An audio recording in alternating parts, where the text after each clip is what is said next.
We're going to finish up our study of how we use land by looking at how we mine and pull out our mineral resources. We'll go some into oil and gas, but we're going to save oil and gas a little bit for our energy unit.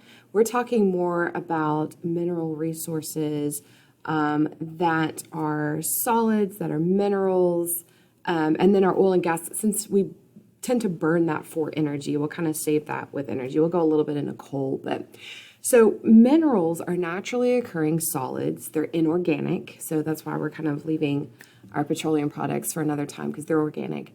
And they're either an element like silver, gold, copper, or they could be a compound. So quartz, silicon dioxide, that's a compound. It's not a single element. But either way, they're things that we use. Now, we could get them straight out, or we could be mining ore minerals. Ore minerals are rocks that contain valuable elements inside it. So you've got two parts to it. You've got what they call the gangue minerals, which are the things that aren't really valuable. And then you've got the part that is valuable, the gold, the silver, the copper, whatever it may be. Now, in order to be profitable, you have to weigh the cost of extraction and the cost of refining against the value of what you're getting out of it. So we have iron all over East Texas in the rocks and the soil, but is the cost of extracting all of that iron out of the rock worth what it would actually net us in iron products? Well, turns out no, it's not really that profitable for all the extraction and refining you'd have to do. You wouldn't get that much usable iron. So we don't have iron mines around Tyler, to my knowledge, even though we have a fair amount of iron in our soil. So where you have like a seam of this mineral or where you have a high concentration, that's where you pull out these ores. You see in the bottom right, there's a bunch of different rocks, chalcopyrite and azurite and malachite that all have usable minerals in them. In the case of malachite and azurite, it's copper. And then, of course, you see the copper down there. Those things can be boiled down, refined, and that copper can be pulled out. So how do ore minerals form? Well, a couple ways. We could get some that are considered evaporites.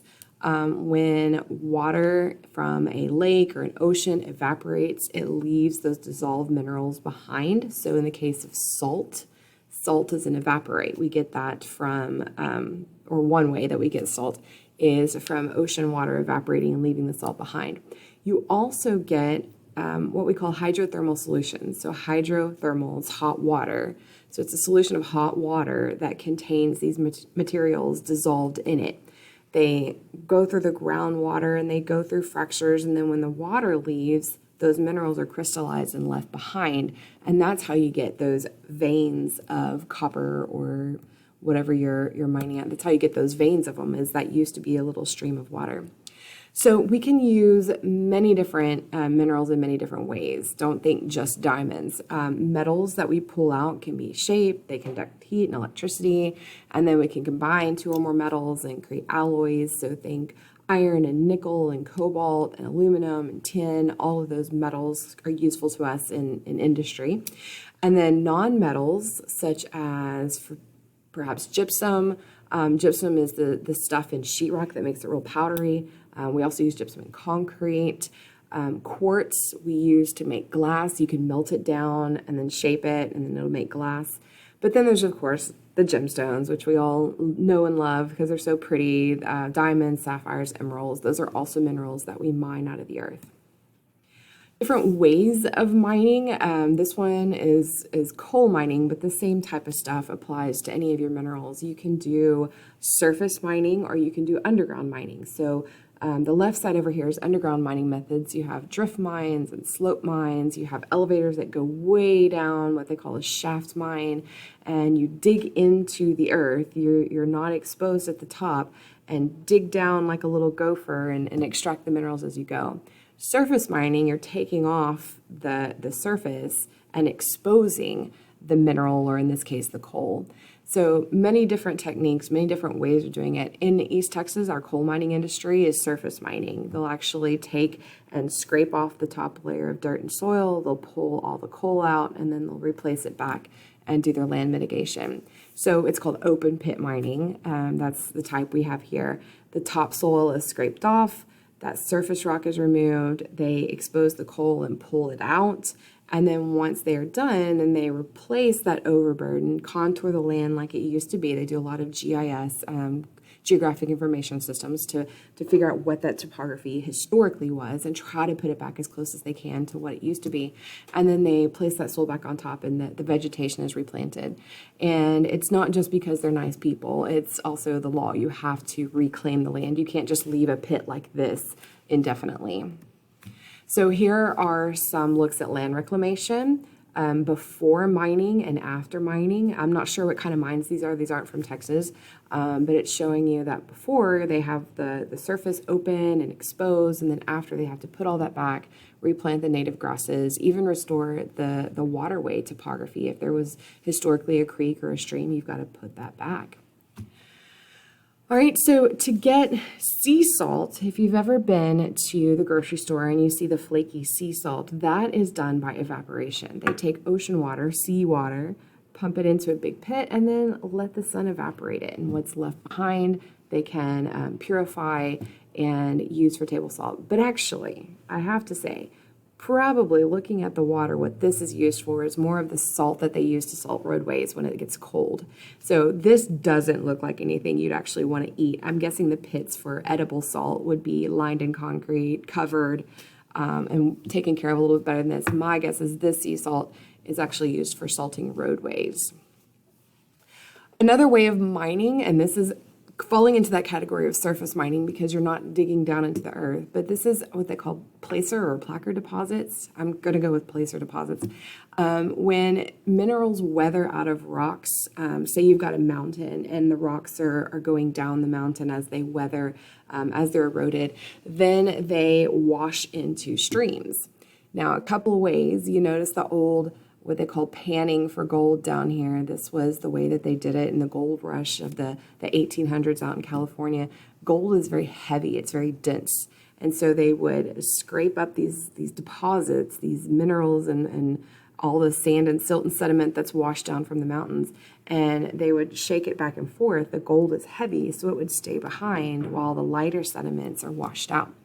Today, we don't have time for that, right? We need our stuff fast. So this is a dredging machine, and a dredging machine has kind of like a straw down here, and it sips up those deposits from the bottom and runs it through a filter, and then the junk that you don't want goes out the back, and then the materials that you do want are saved in the little boat-like dredge. Once you get your materials out, then we need to purify them. And to purify our minerals, we do a process called smelting, which is crushing and melting. Okay, separating and melting at the same time. So you take the ore and you crush it and you put it into a big furnace. And the heat heats it up very, very hot. The iron is very heavy. I'm sorry, this got right in the way. The iron is very heavy, so it goes to the bottom, and then the gases and the materials that are a lot lighter, there we go, rise to the top, and you can get rid of those things. So all the stuff that you don't want, all the waste goes out, all the molten iron, in this case we're smelting iron, goes out the bottom because it's a lot heavier than all the waste stuff that it's surrounded by. So of course, using the land always has an environmental effect. Environmental effects of mining could be mild, could be pretty drastic. So one is air pollution. When you're removing that soil, removing that overburden, then you can stir up dust, and that creates air pollution. Noise pollution is a common complaint. Equipment, blasting, trucks going in and out creates a problem for neighbors. And then one of the big ones is water contamination from the rain that falls. And you think about that open pit mine we looked at where they're mining for coal. If the rainwater falls on that big open pit mine and then washes off like it does anywhere else, it has a lot of those substances dissolved in it and can wash them into streams. Here's a stream here on the right where some of those deposits have been washed into the water source. And so you have to really be careful in a mining situation to have barricades, to have barriers up so that the deposits don't wash into the streams. But some of it's not direct pollution. Some of it's like displacement. If you are doing surface mining or even subsurface mining, You are removing a habitat, you're changing it. You're removing the soil, you're dredging in that case could affect the aquatic ecosystems. There's little animals that live on the bottom that you're sucking up into your dredge. So displacement and harming wildlife can be a big effect of mining. Of course, erosion, sedimentation, and then degradation of the soil. The substances, especially if we're talking coal later, that's an acidic substance. And so stirring all that up, you may acidify the soil itself. You could also get subsidence.